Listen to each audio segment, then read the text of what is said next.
Thomas Granja, éthologue au zoo d'Amnéville, est revenu à l'espace Mandela pour la deuxième partie de sa conférence sur le rôle des parcs zoologiques dans la protection des espèces animales.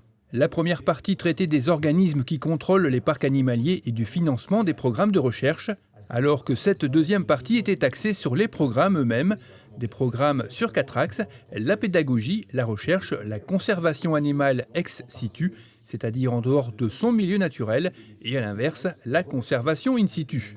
Des missions de réintroduction d'espèces dans leur milieu naturel ont déjà montré leur efficacité, comme pour le cheval de Przeworski, une espèce préhistorique disparue en 1969 et réintroduite en 1992, qui comprend aujourd'hui 350 individus à l'état sauvage, ou comme le bison d'Europe, disparu en 1920 et réintroduit en 1952, aujourd'hui présent dans de nombreux pays de l'Est.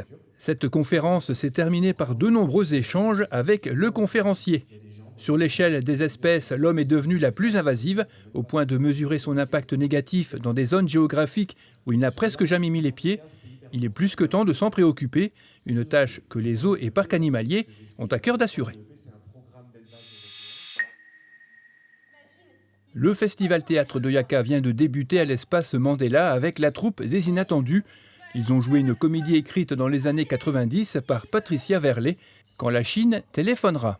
Dans leur modeste appartement, Aimée espère rencontrer son prince charmant et le producteur qui fera d'elle une vedette de cinéma, tandis que sa sœur Jeanne s'acharne à éditer de jeunes poètes tibétains pour faire circuler clandestinement leurs œuvres révolutionnaires en Chine. Mais leur existence paisible va très vite être chamboulée par la livraison d'un doigt voyageur, une mallette gonflée de billets de banque, un homme poignardé sur leur palier et un Chinois écrasé sur le carreau de leur fenêtre. Oui, mais après, ils m'ont laissé seul avec elle, là, jusqu'au moment où le Chinois est venu se coller contre les carreaux. Enfin, ça, c'est sa version, inspecteur, parce qu'elle est folle, elle est complètement folle. La concierge que j'ai vue en bas et qui m'a paru être une femme nettement plus équilibrée, m'a expliqué qu'en fait, il s'agissait d'un suicide. Alors moi, j'étais content. Eh ben non, je vais pour mettre le ticket de parc-mètre dans la voiture rose de mademoiselle, qui, je vous le rappelle, est socialiste. Je prends le ticket, je le pose, et là, la voiture explose. Alors je vous pose la question, inspecteur. C'est pas une soirée ratée, ça ?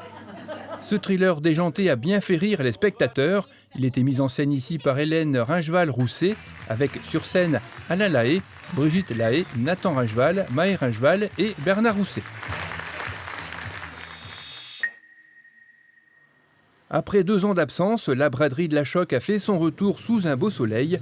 Une 28e édition qui a vu la participation de 168 vendeurs.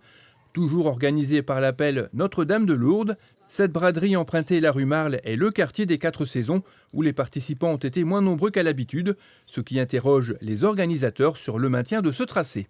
Attention, la prochaine édition de la braderie n'aura pas lieu en septembre, elle sera dorénavant organisée en avril. Pour connaître la date de la prochaine édition et suivre l'actualité en général de cette braderie, rendez-vous sur sa page Facebook à l'adresse qui apparaît à l'image.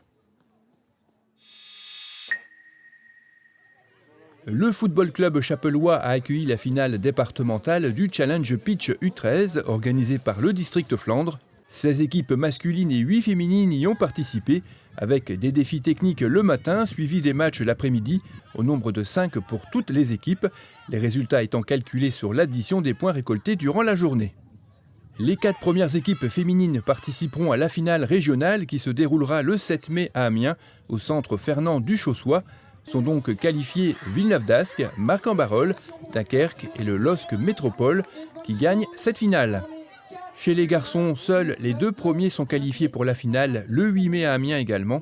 Sont qualifiés Waterloo et le LOSC Métropole qui remporte aussi cette finale. Les trophées et médailles ont été remis entre autres par la présidente du district Flandre, Pauline Blondeau, et de notre adjoint au sport, Dante Palmerio.